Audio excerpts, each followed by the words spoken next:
Originally, when I was in high school and I thought about whether I was going to go to college or join the military, my dad jokingly told me that he couldn't afford to send me to the schools that I wanted to go to.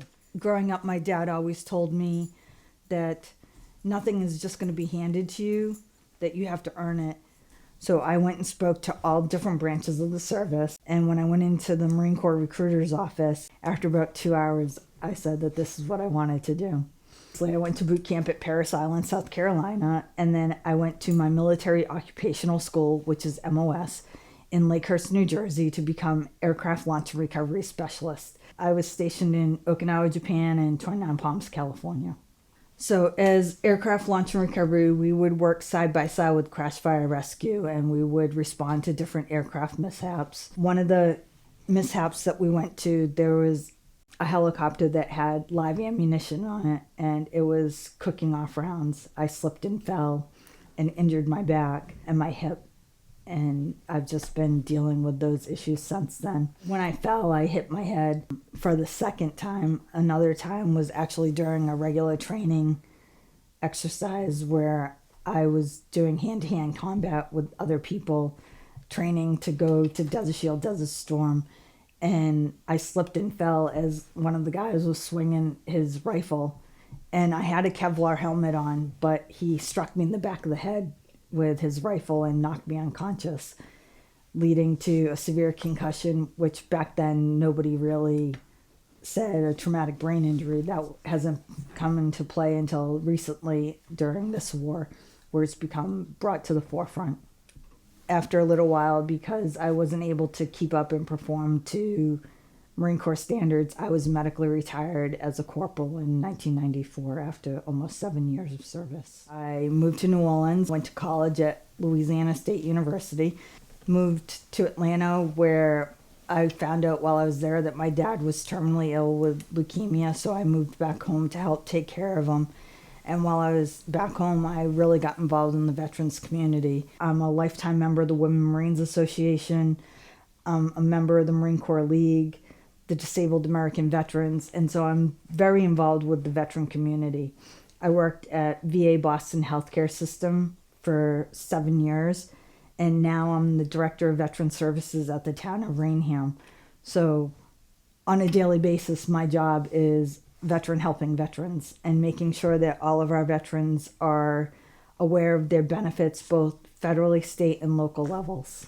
Well, for a long time, I was one of those people that I was like, nope, I'm fine. I can keep doing this. And I'd push myself. And I noticed that as time progressed, that it was getting more and more difficult to do simple things. Bending over to pick something up, going to stand up, I was having difficulties. I've helped other veterans receive service dogs. And then I thought about it. I put in a couple times, but some of the different organizations said that I didn't meet their requirements. Either I wasn't post 9/11 or I wasn't living in their direct area, their coverage area. I never realized that they had the stability mobility dogs. I always just thought it was a German Shepherd, a lab. I never really thought about having a mobility dog. But yes, I was looking for something that would help me be a little bit more active, so I'm able to still go out and do things and have that social interaction. Whereas without a dog, I've been very limited in what I can do and what I can't do. Walking on unsteady ground, on grass or on gravel, or walking a path, those are all things that I used to do without a care in the world. And I also do freelance photography, so being able to get up and down and move around, it's been really upsetting that I'm not able to do as much as I used to do before. We put in the application through Rotary, and I put in through Service Dog Project up here in Ipswich, and I was matched and bonded and paired with Service Dog Rabbit. She's part of the Winnie the Pooh litter, so she's one of 10. She's been amazing. Already in the very short time that I've had her, she's just become so much one of me, and I'm able to use her to go grocery shopping, which I haven't done myself in months. I've been ordering food online and having it delivered. We went to a couple different events already, and so she was there to be my crutch, for lack of a better term. She helps me go from standing to sitting or sitting to standing, walking up and down stairs. So she's already made a huge improvement in what little bit of time I've been matched with her. I arrived at the Service Dog Project on Sunday mid-morning, and I went to the guest house and got all my stuff put together. And I've been coming up and volunteering and working around the farm a little bit just to get to know some of the other dogs. And I'd actually been trying to bond with 2 or 3 of the other dogs that they thought were more for me because I have such long legs and arms. That first day, Megan said that she'd be right back, and I was expecting her to bring one of the other dogs, and all of a sudden, this beautiful looking cow came running up and came into the guest house, and that's about all she wrote after that.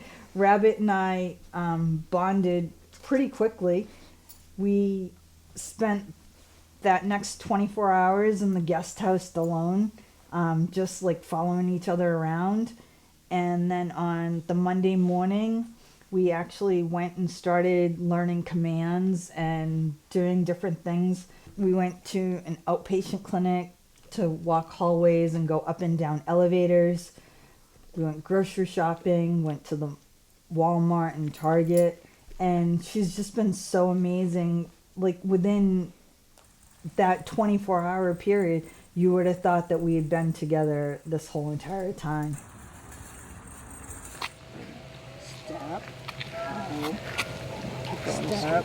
Turn into a regular walk. Step. Whenever we've gone out places, people think that she is so well behaved and that we have such great chemistry. And I kind of laugh because I don't want people to know that, like, literally we've only been together for like such a short amount of time. But at the same time, it's amazing knowing that we're like one, and she's right there by my side all the time, huh? Aren't you? Yeah.